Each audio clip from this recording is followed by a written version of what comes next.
সুপ্রিয় শিক্ষার্থীরা আসসালামু আলাইকুম। সবাইকে আমাদের ইউটিউব চ্যানেলের আজকের পর্বে স্বাগত জানাচ্ছি। আমরা নবম ও দশম শ্রেণীর ১৬ অধ্যায় থেকে কয়েকটি প্রবলেম সলভ করব। আমরা বৃত্ত সংক্রান্ত প্রবলেম সলভ করব আজকে। আমরা বৃত্ত সংক্রান্ত উপপাদ্যগুলো করে ফেলেছি। বৃত্ত কাকে বলে বলার দরকার নাই, এটা তোমরা জানো। এটা মনে করো একটা বৃত্ত, কেন্দ্র মনে করো উ। এই যে বক্ররেখাটা, এটাকে বৃত্তের পরিধি বলে। বৃত্তের পরিধির উপর যদি আমরা দুইটা বিন্দু নিই, তাহলে সেই দুইটা বিন্দুর মধ্যবর্তী পরিধির যে অংশটা থাকে তাকে বলা হয় বৃত্তচাপ। অর্থাৎ বৃত্তচাপ এবি বলতে এই এ আর বি এর মধ্যবর্তী যে অংশটা, এটাকেই বৃত্তচাপ বলে। আর বৃত্তচাপের দৈর্ঘ্যকে আমরা ম্যাথে এস দিয়ে প্রকাশ করব। তাহলে বৃত্তচাপ কি? বৃত্তের পরিধির উপর দুইটা বিন্দু নিলে ওই মধ্যবর্তী পরিধির যে অংশটা, বাঁকা যে অংশটা, এটাকে আমরা বৃত্তচাপ বলবো। বৃত্তচাপের দৈর্ঘ্যকে এস দিয়ে প্রকাশ করব। এখন এই বৃত্তচাপের প্রান্ত বিন্দু এর সাথে কেন্দ্র ও যোগ করে ফেলো, তাহলে উ একটা ব্যাসার্ধ হয়। ঠিক অপর প্রান্ত বিন্দুর সাথে কেন্দ্র যোগ করলে আরও একটা ব্যাসার্ধ হয়। বৃত্তের ব্যাসার্ধকে আর দিয়ে প্রকাশ করব আমরা। ব্যাসার্ধের ইংলিশ রেডিয়াস, এই জন্য আর। এবং এই বৃত্তচাপটা এই ব্যাসার্ধ দ্বারা বৃত্তের কেন্দ্রে কিন্তু একটা কোণ তৈরি করেছে, এ ও বি। এটাকে বলবো আমরা বৃত্তচাপ দ্বারা কেন্দ্রে উৎপন্ন কোণ। বৃত্তচাপ দ্বারা কেন্দ্রে উৎপন্ন কোণ। এবং সুপ্রিয় শিক্ষার্থীরা, সেটাকে আমরা থিটা দ্বারা প্রকাশ করব। তখন এখানে একটা সূত্র, থিটা পাই আর বাই 180। আমরা এই সূত্রটা মনে রাখবো। অর্থাৎ বৃত্তচাপের দৈর্ঘ্য বের করতে হলে থিটা পাই আর বাই 180। থিটা হচ্ছে বৃত্তচাপ দ্বারা কেন্দ্রে উৎপন্ন কোণ, পাই হলো একটা বৃত্তের পরিধিকে ব্যাস দিয়ে ভাগ দিলে যেটা হয় সেটা, আর হচ্ছে বৃত্তের ব্যাসার্ধ, আর 180 মানে 180। তো আমাকে কি বলছে দেখো, 1 নম্বর প্রবলেম।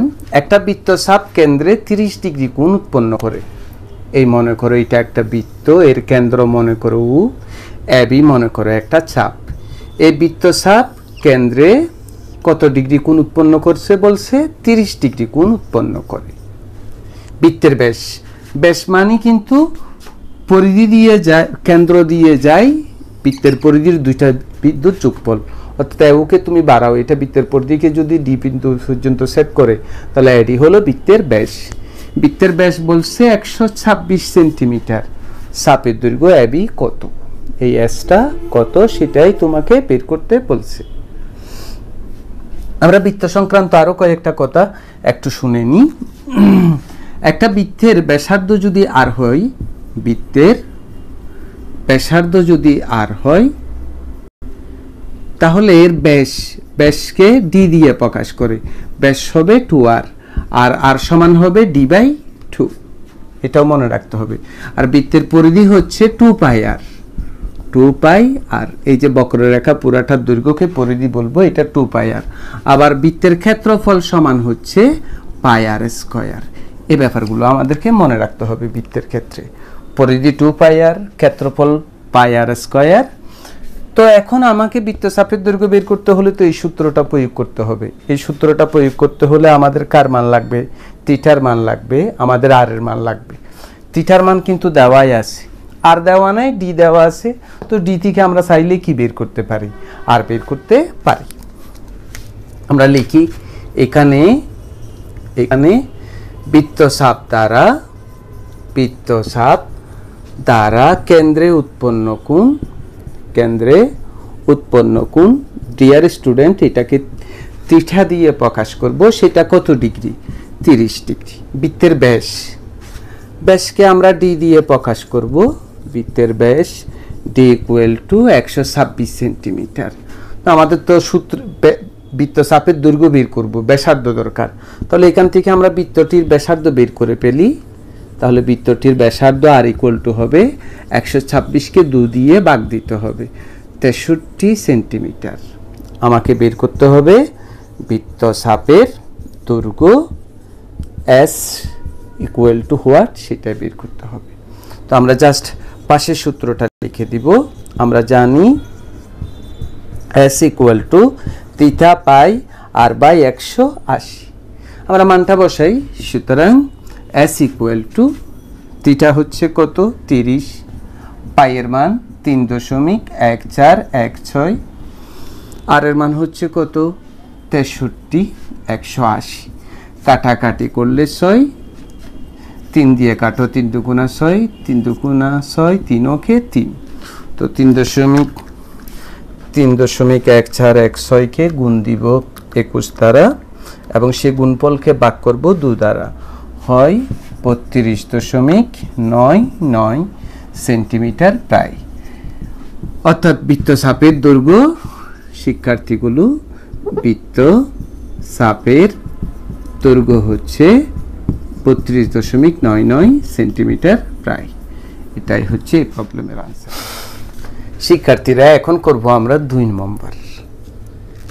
প্রতি মিনিটে 66 মিটার বেগে, এটার অর্থ হলো 1 মিনিটে যায় 66 মিটার, তাহলে 2 মিনিটে 66 সাথে 2 গুণ করলে যত, 3 মিনিটে 66 সাথে 3 গুণ করলে যত তত। প্রতি মিনিটে 66 মিটার বেগে, অর্থাৎ 1 মিনিটে 66 মিটার যায়।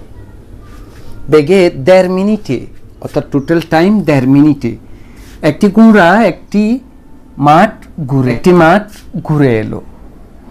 ওই মাঠের ব্যাস কত? তো ওই মাঠের ব্যাস যেহেতু বলছে, তাহলে বুঝতে হবে এটা একটা বৃত্তাকার মাঠ। তার মানে এরকম একটা বৃত্তাকার মাঠ। এই মাঠটা একটা ঘোড়া, মনে করে এখান থেকে সে যাত্রা শুরু করেছে, এখান থেকে শুরু করে এই পুরাটা আসতে তার সময় লেগেছে 1.5 মিনিট। প্রতি মিনিটে 66 মিটার বেগে ঘোড়াটা 1 মিনিটে যায় 66 মিটার। সে একটা বৃত্তাকার মাঠ, প্রশ্ন বললো না বৃত্তাকার মাঠ, সে একটা মাঠ 1.5 মিনিটে ঘুরে আসলো, 1.5 মিনিটে ঘুরে এলো। ওই মাঠের ব্যাস কত? তার মানে সে বৃত্তাকার মাঠে ঘুরে আসলো। তার মানে সে এখান থেকে যাত্রা শুরু করে এখানে আসতে তার 1.5 মিনিট লেগেছে। তাহলে 1.5 মিনিটে কতটুকু গিয়েছে, এটা কি বের করা সম্ভব? অবশ্যই সম্ভব। সে ঘোড়াটি 1 মিনিটে যায় 66 মিটার, সেখান থেকে 1.5 মিনিটে কতটুকু যায় সেটা বের করতে পারবো। আচ্ছা, সেটা যদি বের করতে পারি আমরা, তো এটাই মাঠটার কি, বৃত্তাকার মাঠটার পরিধি। হ্যাঁ, এটা বৃত্তাকার মাঠটার কি পরিধি, তো অবশ্যই পরিধি। তাহলে 1.5 মিনিটে যত যাই দূর হবে এই বৃত্তাকার মাঠের পরিধি। সেই পরিধি থেকেই আমাকে এই মাঠের কি বের করতে হবে, ব্যাস বের করতে হবে। চলো, এখানেও সমীকরণ মনে করতে হবে ব্যাসার্ধটা। এখানে আমাদেরকে ব্যাসার্ধটা মনে করে নিতে হবে। ব্যাসার্ধ মনে করে নিয়ে ব্যাসার্ধ বের করে তাকে 2 দিয়ে গুণ দিলে ব্যাস পাবো। তার মানে এখানে সমীকরণও গঠন করতে হবে। তবে সমীকরণ গঠন করার আগে বৃত্তাকার মাঠটার পরিধি বের করে ফেলি। পরিধি কিভাবে? 1.5 মিনিটে যেতে ঘোড়াটার যত সময় লাগে তত। তাহলে আমরা এখানে কি লিখব? এখানে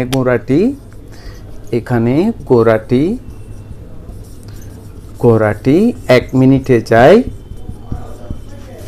1 মিনিটে যায় কত মিটার?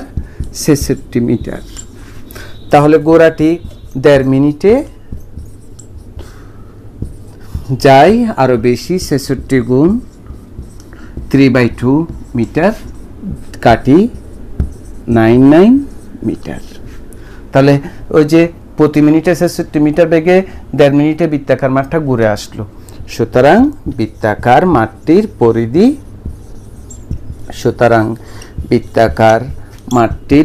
ইকুয়াল টু কত? 99 মিটার। তো আমাকে তো বের করতে হবে মাঠের কি ব্যাস। তো মাঠের ব্যাস বের করার আগে আমাদেরকে ওই যে আমরা বলছিলাম ব্যাস ইকুয়াল টু 2r, আর এর সাথে 2 গুণ করে দিলে আমরা কি পেয়ে যাব? ব্যাস পেয়ে যাব। তাহলে ব্যাসার্ধ নির্ণয় করতে হবে। আমরা ব্যাসার্ধটা মনে করি বৃত্তাকার মাঠটির ব্যাসার্ধ,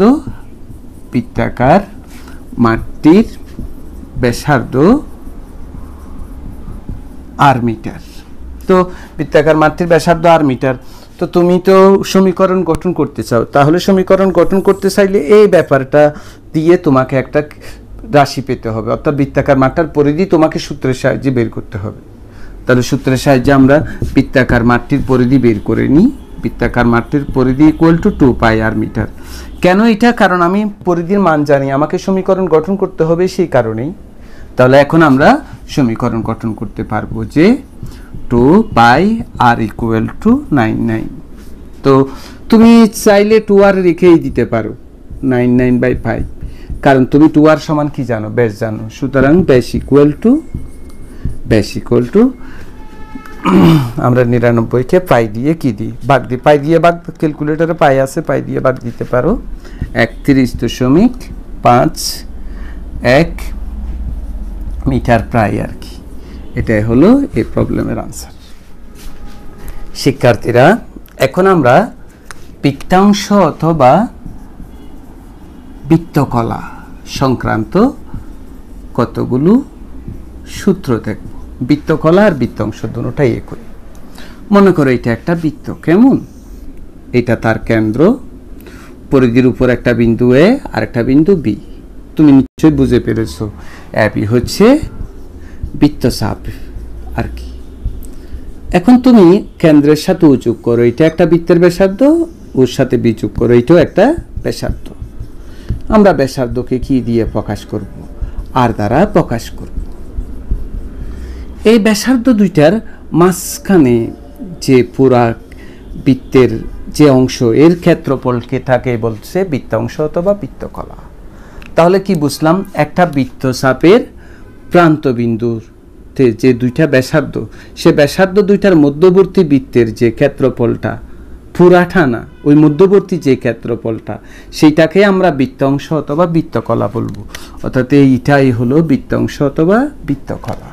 আবার এবি তো বৃত্তচাপ, বৃত্তচাপের প্রান্তবিন্দুর সাথে কেন্দ্র ও যোগ করলে এটা একটা ব্যাসার্ধ, অপর প্রান্তবিন্দুর সাথে কেন্দ্র ও যোগ করলে ওইটাও আর একটা ব্যাসার্ধ। তো দুইটা ব্যাসার্ধের মধ্যবর্তী যে ক্ষেত্রটা এইটার নামে বৃত্তাংশ অথবা বৃত্তকলা। বৃত্তচাপের দুই প্রান্তে যে দুইটা ব্যাসার্ধ আছে, ব্যাসার্ধ দুইটার মধ্যবর্তী যে ক্ষেত্রটা, এটাকে বৃত্তকলা অথবা বৃত্তাংশ বলবো। তাহলে এখানে কি কি থাকবে, বৃত্তের ব্যাসার্ধ থাকবে, এসটার দরকার হবে না। তো বৃত্তচাপ কিন্তু কেন্দ্রে একটা কোণ তৈরি করবে, এটা লাগবে। হ্যাঁ, বৃত্তচাপ দ্বারা কেন্দ্রে উৎপন্ন কোণ, বৃত্তচাপ দ্বারা কেন্দ্রে উৎপন্ন কোণ, সেটাকে শিক্ষার্থীরা আমরা থিটা দিয়ে প্রকাশ করব। তাহলে ওই যে বৃত্তকলার ক্ষেত্রফল, বৃত্তকলা অথবা বৃত্তাংশের ক্ষেত্রফল সমান theta pi R square by 360। এই যে এই পুরাটার ক্ষেত্রফল হচ্ছে theta pi R square by 360। চলো এবার আমরা এই ধরনের একটা প্রবলেম দেখি। একটা বৃত্তাংশের ক্ষেত্রফল, এই যে একটা বৃত্তাংশের ক্ষেত্রফল 77 মিটার স্কয়ার এবং বৃত্তের ব্যাসার্ধ 21 মিটার। বৃত্তচাপটি কেন্দ্রে যে কোণ উৎপন্ন করে থিটা, সেটার মান কি করো, নির্ণয় করো। খুবই সহজ। চলো জাস্ট এই সূত্রটা আমরা লিখে ফেলি। এখানে বৃত্তাংশটির ক্ষেত্রফল ইকুয়াল টু 77 মিটার স্কয়ার। বৃত্তের ব্যাসার্ধ যেটাকে ডিয়ার স্টুডেন্টগুলো আমরা আর দ্বারা প্রকাশ করব 21 মিটার। বৃত্তচাপ কেন্দ্রে যে কোণ তৈরি করে, বৃত্তচাপ কেন্দ্রে উৎপন্ন কোণ, বৃত্তচাপ দ্বারা কেন্দ্রে উৎপন্ন কোণ থিটা ইজ হোয়াট, সেটাই আমরা কি করব, বের করব। চলো আমরা সূত্র লিখে ফেলি। কেমন, আমরা জানি বৃত্তাংশের ক্ষেত্রফল সমান কত ডিয়ার স্টুডেন্টগুলো, theta pi R square by 360। তো মানগুলো বসাই। বৃত্তাংশের ক্ষেত্রফল 77, থিটার মান তো আমরা বের করতে চাচ্ছি, পাই এর মান 3.1416, আর এর মান 21, তার উপরে স্কয়ার 360। তো আমরা কি করি, theta into 3.1416 21 square equal to, আমরা আর গুণন করছি আর কি, এটার নিচে 1 আছে। তো 77-এর সাথে 360 গুণ হবে, বা থিটা ইকুয়াল টু 77 গুণ 360, 3.1416 21 গুণ 21। তো আমরা যদি সেটা ক্যালকুলেটিং করে কি রেজাল্ট পাই দেখি তো, যে 77 গুণ 360 ভাগ ফার্স্ট ব্র্যাকেট 3.1416 গুণ 21 গুণ 21 5 ব্র্যাকেট শেষ ইকুয়াল টু 20 ডিগ্রি আর কি, প্রায় লিখবে দশমিকের পরে আরও আছে। তাহলে বৃত্তচাপ দ্বারা কেন্দ্রে উৎপন্ন কোণ 20 ডিগ্রি। এখন আমরা শিক্ষার্থীরা 5 নাম্বার প্রবলেমটা সলভ করব। এটা কি বলছে দেখো, বৃত্তাকার একটি মাঠকে ঘিরে একটি রাস্তা আছে। এটা মনে করো বৃত্তাকার একটা মাঠ আর কি। এই মাঠকে ঘিরে শিক্ষার্থীরা একটা কি আছে, রাস্তা আছে। এই মাঠকে ঘিরে একটা রাস্তা আছে। এখন তুমি একটু চিন্তা করো তো, এই যে রাস্তা, এই যে আমি শেড দিচ্ছি, এটা হচ্ছে রাস্তা। এই যে রাস্তাটা, তো এটা তো মাঠকে ঘিরে রাস্তা আছে। তাহলে এই যে পরিধি দেখতেছো, দুইটা পরিধি না? এই যে আঙ্গুল, এই যে কালো দাগ, এটা একটা পরিধি, এইটাও রাস্তার পরিধি, আবার ওইটাও পরিধি, তো দুইটা পরিধি। তাহলে রাস্তার দুইটা পরিধি, এটা ভিতরের পরিধি, এটা বাইরের পরিধি। বৃত্তাকার মাঠকে ঘিরে একটা রাস্তা আছে, তো এই রাস্তাটার দুইটা পরিধি, তো এটা ভিতরের পরিধি, এটা বাইরের পরিধি। চোখের দেখাই তো বোঝা যায় এই পরিধিটা বড়, বাইরের পরিধিটা বড়, ভিতরের পরিধিটা কি ছোট।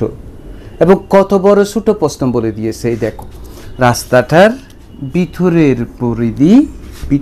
পরিধি অপেক্ষা বাইরের পরিধি 44 মিটার বড়। প্রস্থ নির্ণয় করো রাস্তাটা, তার রাস্তাটা চৌড়া কতটুকু সেটা নির্ণয় করো। এখানেও সমীকরণ গঠন করা লাগবে। সমীকরণ গঠন করার জন্য এটা একটা উপকরণ। কি বের করতে বলছে? রাস্তাটার প্রস্থ। এখন তুমি দেখো, রাস্তাটার প্রস্থ হবে এ থেকে বি আর কি, মনে করো এটা কেন্দ্র মনে করো। তাহলে একটু ভালো করে দেখো, এখানে কিন্তু যে বৃত্তাকার মাঠকে ঘিরে রাস্তা আছে, এই বৃত্তাকার মাঠের না পরিধি বলছে, না ক্ষেত্রফল বলছে, না ব্যাসার্ধ বলছে, কিছুই দেওয়া নাই বৃত্তাকার মাঠটার। শুধু বলা আছে বৃত্তাকার মাঠটাকে ঘিরে একটি রাস্তা আছে, রাস্তাটার বাইরের পরিধি আছে, বাইরের পরিধিও নাই, ভিতরের পরিধিও নাই, কিন্তু বাইরের পরিধি ভিতরের পরিধি অপেক্ষা 44 মিটার বড়, এটা বলা আছে। রাস্তাটার প্রস্থ বের করো। তো আমরা তো এখানে অবশ্যই রাস্তাটার প্রস্থ বের করতে বলছে, মানে এবি বের করব আমরা, ঠিক আছে, আমরা এবি বের করব।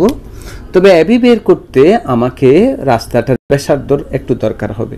তো ব্যাসার্ধটা আমরা কি করে নিব? মনে করে নিব। ছবিটা আঁকবো আমরা। দেখো, মনে করি বৃত্তাকার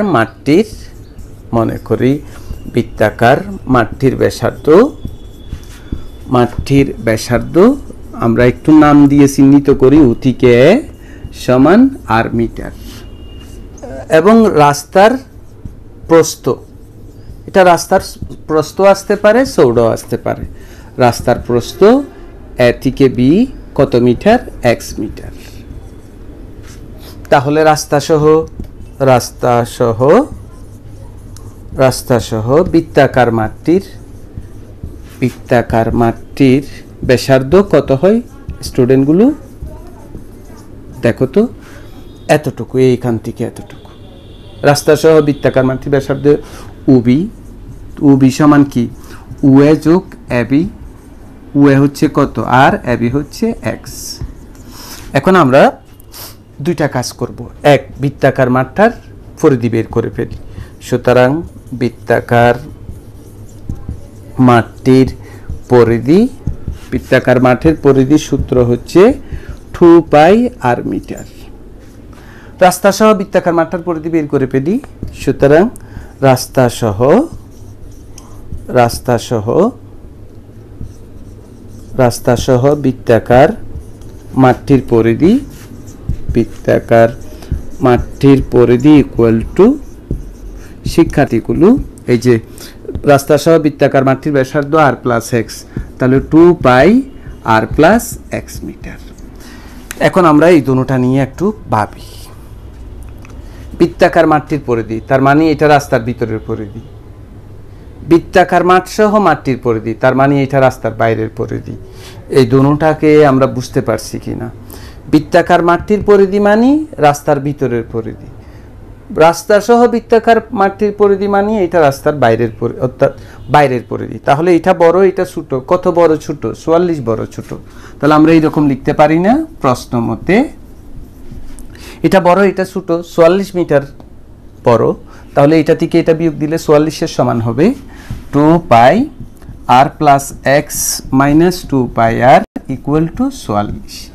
এখান থেকে আমরা এক্স এর মান পেয়ে গেলে সেটাই হবে রাস্তার প্রস্থ। তো গুণ করে ফেলি 2 পাই r plus 2 pi x minus 2 pi r equal to 44। তো 2 পাই r কাটাকাটি, 2 পাই এক্স ইকুয়াল টু 44 বা এক্স ইকুয়াল টু 44 উপরে 2 পাই নিচে কাটাকাটি করো 22 বা এক্স ইকুয়াল টু 22 3.14 তাহলে এক্স ইকুয়াল টু এটা 7.002 আসবে, তবু দেখি বা 3.14 ইকুয়াল টু 7.003 মিটার প্রায় আর কি। প্রায় লিখতে হবে, যেখানে পাইয়ের মান বসিয়ে রেজাল্ট পাবে ওখানে প্রায় লিখতে হবে। সুতরাং রাস্তাটির চৌড়া বলে নাই, ওরা যা বলছে প্রস্থ 7.003 মিটার প্রায়। এটাই হলো এই প্রবলেমের আনসার। তো সুপ্রিয় শিক্ষার্থীরা, এতক্ষণ ধৈর্য ধরে এই পর্বটা যে তুমি দেখেছো এই জন্য তোমাকে অসংখ্য ধন্যবাদ। আগামী পর্বগুলিতেও তোমরা আমাদের সাথে থাকবে এরকম প্রত্যাশা করছি। সবাই ভালো থাকো, সুস্থ থাকো, আল্লাহ হাফেজ।